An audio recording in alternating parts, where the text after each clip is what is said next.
من المهم أن تتعلم لغات مختلفة لأنك لا تعرف أين قد تكون في الحياة. It is very important to learn different languages because you don't know where you might be in the future. Idan wani muhimmanci da kita da don ya tuto fulfulde turanci arabic ga ma'anda ta ta hore ma da tuye su. Yana da matukar muhimmanci mu kasance mun san yaruka iri-iri kala-kala daban-daban saboda ba mu san inda rayuwarmu za ta kasance a nan gaba ba.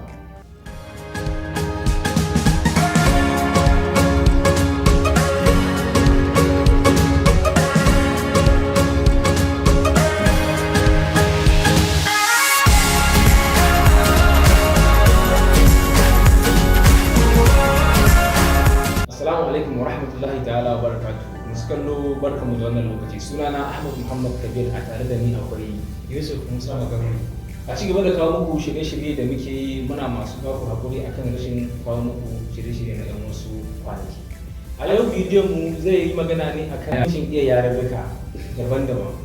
So Malam Yusuf, yau bidiyon mu zai magana ne akan muhimmancin iya yarurruka. Duba da yadda muke ciki yanzu, yanayin da muke ciki a rayuwa, ba mu san yadda za mu kasancewa, ba mu san inda za mu kasancewa ba. So gaskiya ya kamata Da zamanto akwai sa kwazon koyon yare daban-daban. kwarai da gaske. Inda daga in kai da kai maganar wannan yare sai dai la'akari da ni halin da na tsinci kaina a ciki. Tunda kaga ba mu san za mu zo mu samu kanmu a cikin irin halin da muke ba kamar yau. Tunda inda a ce mun koya wasu yaren daban tun da wuri. Kaga ina da muka zo muka fara karatu da wani yaren da ba namu ba, iya da ba mu sha wuya da farko ba. Yadda a yanzu dai alhamdulillah. Amma kana ganin yanzu yaren da kake koya yana dan baka wahala ne ko kaman To gaskiya in na ce bai bani wuya a farko, tunda ka san yaren da ba naka ba kuma ka tsinci kanka a ciki da girman ka. Ka san wani abu ne daban. wani abu ne da saboda za ka gaji sabo ne. Yau za ka Kamar yaro ne yake koyon tafiya. Yawwa. Saboda gaskiya da na fara kan gaskiya har na fara sa mind din giving up. Ba za ka iya ba. Yau ina ganin kamar ba zan iya ba. Amma wannan determination din ina so in yi saboda wasu ma sun koya. Ka gani? So sai wani ya zo ya kara min karfin gwiwa, kuma alhamdulillah na zo tunda na sa nacewa akan abin ina so in iya. Yanzu da duk da dai akwai yarukan da nake ji daban-daban kafin wannan din.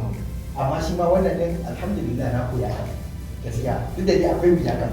Akwai wuya sosai. Yawwa, kuma har yanzu muna cikin koya. Insha Allah zai zama da sauki.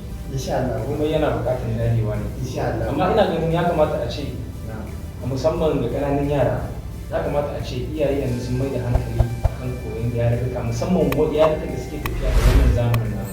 Kamar a ce larabci da turanci da faransanci. Kaga wannan yarurrukan duk duniya wanda zai iya zama kuma challenge a rayuwa duk inda ka je.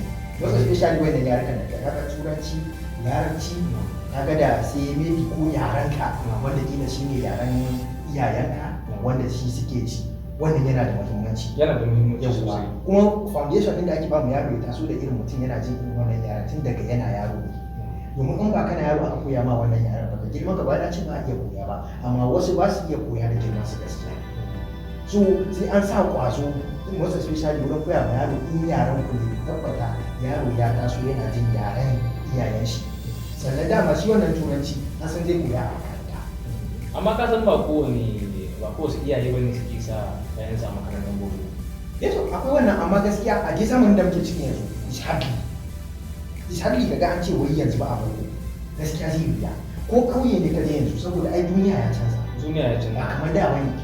So kaga kuma larabci shi wannan dama ko a islamiyya za a koya. Shi kuma turanci a boko za a koya. Shi dama Hausa ko wani yare wanda ake yi wannan. Ka san wannan ko a cikin anguwa yara ko a wurin abokanai za a koye shi. To kaga in wani yaren ne daban kuma kila ko wani yare wanda ka san maybe za ka zo ka je kana so za ka yi amfani da shi, za ka yi karatu ko wani abu ka ba, dole wanda sai ka musamman ma dai a ce karatu. Yawwa. Gaskiya ɗalibai suna wahala idan suka je inda ba su ake yaren da ba nasu. Yawwa, ka je ka san da su maybe ga yaren da suke amfani da shi, amma zai zama to dole sai ka yi karatu da wannan yaren nasu. To kaga sai ka koyi shi. Sai ka koyi shi. Kaga wannan wani babban aiki ne. Gaskiya ba karatun ba ma yaren kawai. Koyan yaren kaɗai shi ba ka fara karatun aiki. Tunda wani lokaci ke bata mutum lokaci da kai je karatu sai ka ya fara karatun amma sai an sa shi yayin language saboda wannan karatun na na'am So masu kallo gaskiya ya kamata a ce muna koyon yarurruka iri-iri daban-daban, ba ma a ce har sai wai za mu je makaranta ba, ko kuma a gida ma ya kamata a ce kawai muna zaune ya kamata a ce mun koyi wasu yarurruka da dama, ba dole sai a ce za mu je wani makaranta ko wani waje ba, saboda ba mu sani da za mu kasancewa a wannan rayuwar ba. gaskiya ne wannan magana. Na ga ni kamar yanzu na taso ina jin zance ba sani aka yi na koyon yare na yanzu Fulatanci. Na taso kawai na ina Fulatanci domin ni na san Hausa na koye shi a waje ne wurin abokanai da abubuwa, amma saboda na taso can a gida har ko ba a magana ma ni a gida da Hausa ko wani abu da sai da yawa. To shi kuma Turanci mutum ya koya a makaranta. Larabcin duk da muna zuwa Islamiyya amma ba mu mai da himma a islamiyoyin mu ba na gida ana koya mana larabci a lokacin. Saboda ba kai tunanin za ka je inda ka karatu da larabci ba. Ai ban tunanin zan zo ta kai na kamar da halin yanzu ba. Ka gane? So mun dai je Islamiyya amma larabci ba larabci. Saboda da na zo nan wurin na fara karatu sai daga aikin ma yaran ma ya koma wani sabon abu da ban sani ba. Ka gane? So ka ga yadda a ce a lokacin ana koya mana. To kila da ban zo har na sha wuya a wurin koyo haka.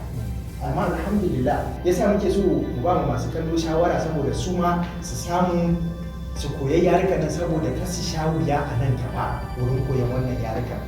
So mun gode masu kallo da haɗuwa da mu a cikin wannan bidiyon namu. Idan wannan shine farkon zuwan ku wannan channel din, muna so ku danna mana alamar subscribe da alamar kararrawa domin da muka yi sababbin shirye-shiryen mu za a sanar da ku. Wassalamu alaikum wa rahmatullahi wa barakatuh.